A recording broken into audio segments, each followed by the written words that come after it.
Pulso económico. Bueno, la bolsa, por lo menos en España, tranquila, un día de transición. Poca el alza, pero con números positivos, 0,45% arriba, al final de la sesión, 6.781,9. En el índice, las compañías que se caracterizan por sus aumentos en el día de hoy. Celnex, que sube 5,74, luego veremos por qué. Solaria, que también sube 4,05. Laboratorios Admiral, que gana 3,84. Las tres compañías, que por cierto son bancos, que peor evolucionan en el día de hoy. El BBVA pierde 6,65, Sabadell pierde 5,33 y Santander pierde 4,09. Vamos a ver las noticias que van a componer lo sustancial de nuestro sumario. Tenemos que hablar del paro, lógicamente, porque hoy han salido los datos. Antiguamente se llamaban datos del INEM, ahora se llaman datos del Servicio de Empleo o algo parecido a eso. 49.559 personas paradas más en octubre, a pesar de que hubo 114.000 contratos que se consideran nuevos cotizantes de la Seguridad Social, sobre todo por el inicio del curso escolar y la aportación de las contrataciones de funcionarios. Hoy ha salido una piedra en el zapato para el Gobierno en forma de Banco de España. El gobernador del Banco de España dice que, oiga, en fin, estos presupuestos que plantean ustedes, señores del Gobierno, pues el banco pone en duda los ingresos y prevé que van a llevar más gastos asociados de lo que se presume en las cuentas públicas. Lo fundamental, pues que además Hernández de Cos, el gobernador, le pone pegas a que haya habido una subida indiscriminada del 0,9% para los funcionarios públicos y para las pensiones.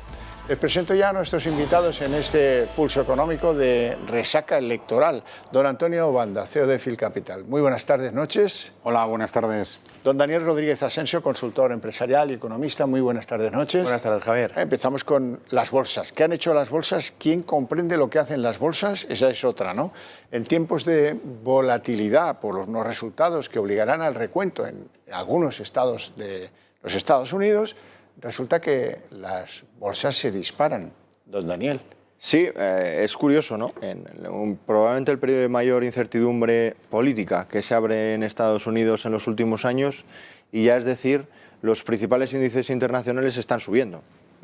Suben un 2, un 3% más o menos, no es una subida descomunal, pero están subiendo. Yo creo que aquí entran en juego muchos factores. El primero es que efectivamente la economía norteamericana ha presentado datos de PIB hace muy poquito y han sido muy positivos porque la inversión incluso ya comenzaba a repuntar, porque el consumo interno está muy fuerte, los norteamericanos casi no han perdido renta disponible durante esta crisis y porque bueno, los datos de desempleo es verdad que no son todo lo bueno que espera el consenso, pero no son negativos, como por ejemplo en España, ¿no? Y luego hay un factor importante que es verdad, y lo estábamos comentando justo aquí ahora, y es la presión sobre la FED. La Reserva Federal va a hacer absolutamente cualquier cosa porque la economía norteamericana se reactive. Justo lo veíamos, también pasa en el IBEX. La bajada de los bancos en el IBEX es una llamada al Banco Central Europeo, ¿no? Entonces, digamos que todos estos globos sonda que lanzan los banqueros centrales sobre futuras actuaciones, lo que generan son este tipo de comportamientos en los mercados. Banda.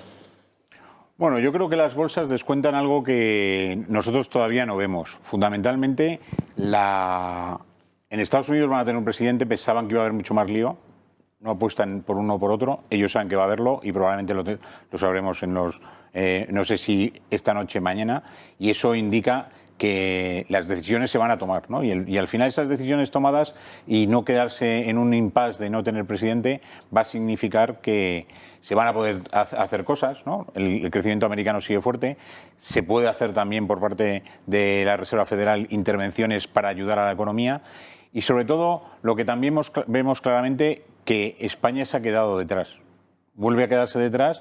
¿Por qué?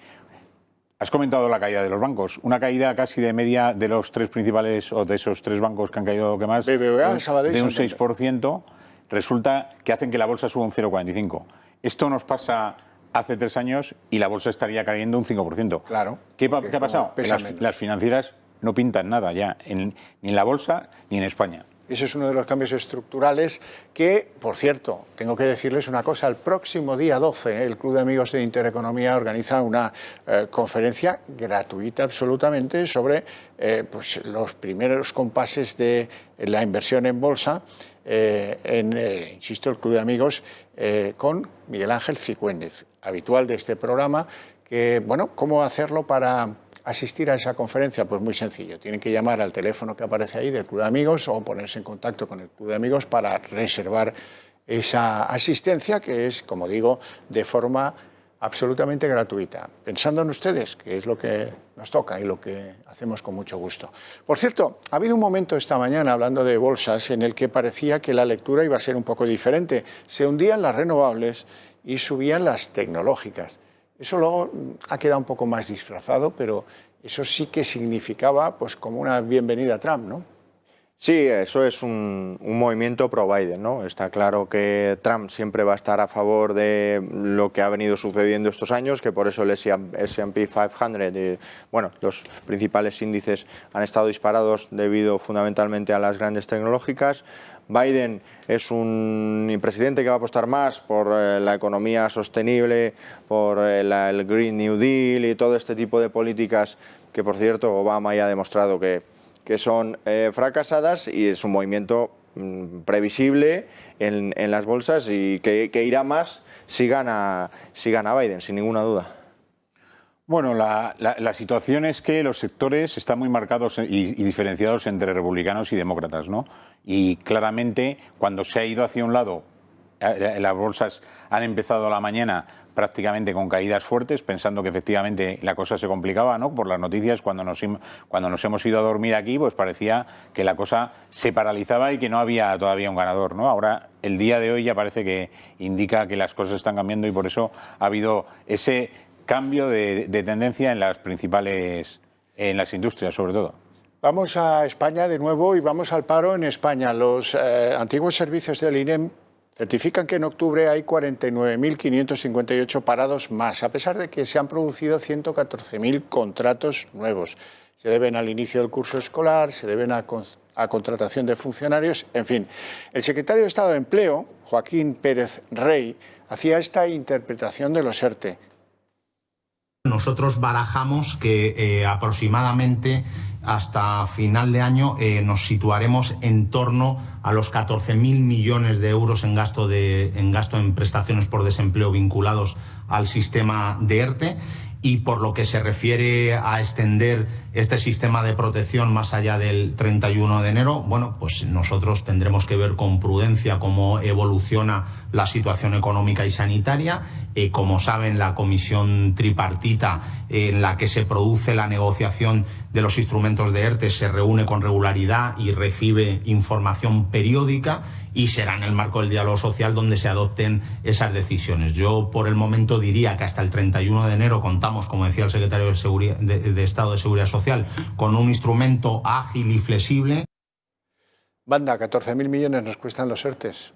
Y subiendo, porque algunos se tendrán que prorrogar más. No, es que está claro que con eso no tenemos ni para empezar. O sea, tal como está la situación, cómo está reaccionando el gobierno ante esta situación y cómo vamos a tirar de subvención, pues a ver de dónde lo sacan. Pero déficit tienen todo el que quieran, porque lo van a agotar todo. Y alargar pues, los ERTEs. El 31 de enero es la fecha que probablemente dé comienzo a un mismo periodo del que hemos tenido hasta ahora. Hoy hemos pellizcado una contradicción. Para el gobierno son 600.000 los que quedan en el ERTE, para UGT son 700.000. Me creo más la versión, no sé por qué, pero la de UGT. Daniel. Varios apuntes. Lo primero, hay que ser coherente. El secretario de Estado acaba de decir que no sabe si se van a prorrogar los ERTE a partir del 31 de enero y que depende de la negociación con los agentes sociales. En los presupuestos generales del Estado no aparece ningún ERTE más allá del 31 de enero. Y eso es un documento oficial que ahora pretenden aprobar y que además se ha enviado a Bruselas. Por lo tanto, no parece que prevén que se vayan a a extender los ERTEs. Segundo, los datos de hoy de paro y seguridad social son catastróficos, son muy malos. Tenemos en España, si contamos los ERTEs, los parados, los demandantes de empleo y etcétera, tenemos 5,3 millones de personas paradas, es decir, con capacidad para buscar empleo y que no tienen empleo. Pero es que los supuestos buenos datos de afiliación a la seguridad social están muy condicionados porque en el mes de septiembre y octubre ha comenzado el periodo escolar. El 50% de los nuevos afiliados están en el sector educativo. Pero es que 1 de cada 3 personas que ha perdido su empleo durante el confinamiento, ahora que tanto estamos hablando del confinamiento, todavía no han sido reabsorbidos en el mercado laboral.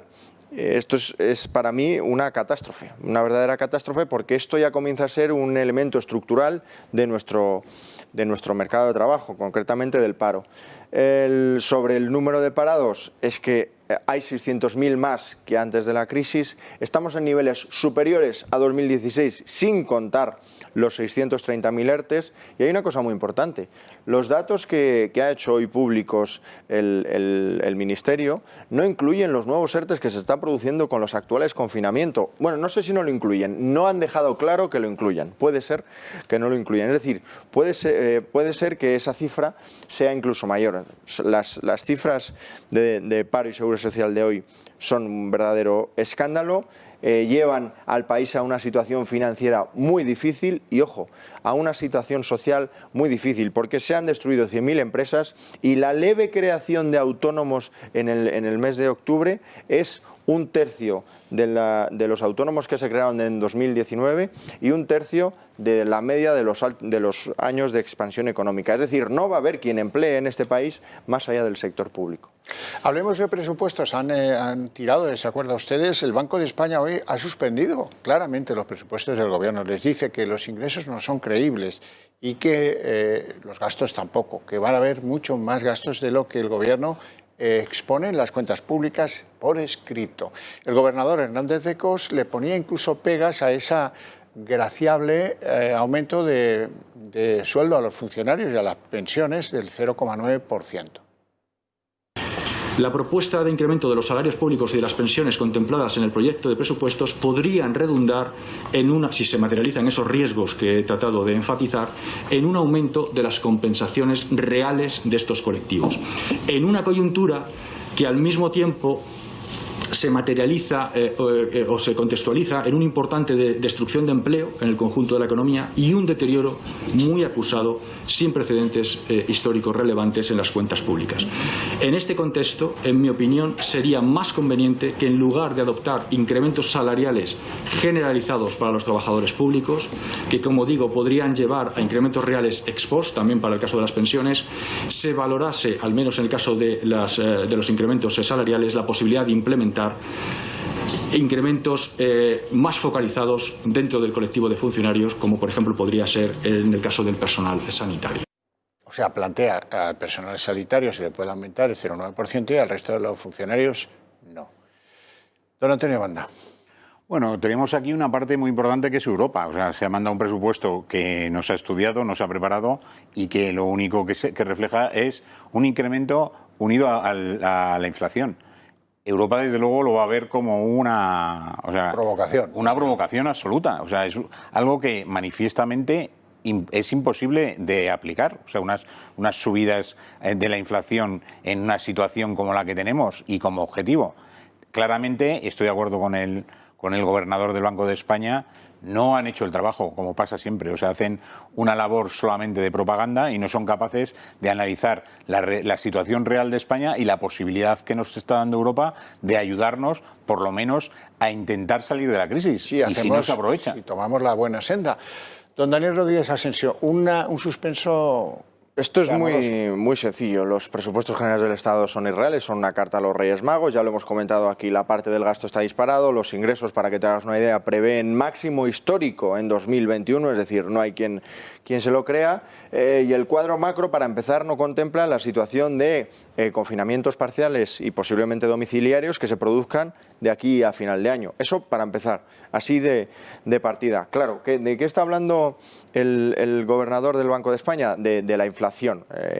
Porque la inflación a día de hoy todo parece indicar que va a ser baja, lo cual no significa que el coste de la vida sea bajo, pero hay una serie de indicadores que ya están apareciendo en Estados Unidos y en China que podría ocurrir que esa inflación no sea tan baja y por lo tanto la capacidad adquisitiva de las familias se destruya aún más. Subir el sueldo a los funcionarios en modo de brochazo gordo es una irresponsabilidad absoluta. Yo me pongo en la chaqueta de nuestros socios, por ejemplo, holandeses y digo, yo voy a rescatar a este país ¿para qué? ¿Para pagar sus redes clientelares o para pagar el programa electoral de quien sea, en este caso de un gobierno de izquierdas con tintes comunistas?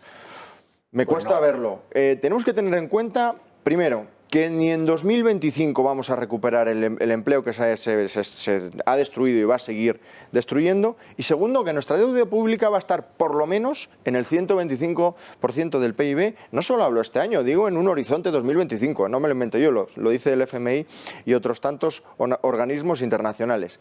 Es decir, necesitamos añadir racionalidad a las cuentas públicas y sobre todo necesitamos añadir certidumbre a las cuentas públicas. Unos presupuestos generales del Estado para este país, con la inestabilidad que tiene, deberían haber incluido por lo menos varios escenarios de sensibilidad, porque no tenemos claro a dónde vamos a estar de aquí a un mes. En fin, creo que lo pagaremos. España va directo al mayor rescate de la eurozona. Y esto me recuerda mucho pues aquel mayo de 2010, cuando el señor Zapatero subió al estrado y acabó reduciendo drásticamente y de una forma agresiva absolutamente todos los pilares del estado de bienestar. Algún nombre propio si nos entra. Celnex, don Antonio Banda, hay que hablar de Celnex, que casi sube un 6% en bolsa, a pesar de presentar unas pérdidas, 84 millones en los 9 meses del 2020. ¿Descuentan expectativas por la compra de las torres Hutchison? Bueno, en general, Celnex sí que lo que ha presentado no es la situación que tiene, que ya son números reales, sino las expectativas, dónde va a abrir, por dónde va a ir y qué negocios tiene con expectativas. Y ese número es el que le sale, ¿no? Es una compañía que es eficiente, que es capaz de abrir mercados internacionales y que es la referencia en telefonía en toda Europa y donde pueda abrir negocio. O sea que de ahí viene esa revalorización en bolsa. Esa expectativa de compra de las torres Hutchison que se valoran en unos 10.000 millones de euros, que se dice pronto, menudo es el tinglao. En fin, lo vamos a dejar aquí porque no tenemos tiempo para más. Yo les agradezco mucho a ambos su presencia en el programa y a ustedes su interés y su paciencia desde sus hogares. Mañana a las 6:30 de la tarde en punto, aquí como un clavo, para atender lo sanitario, lo político y luego lo económico, que las tres cosas están que trinan.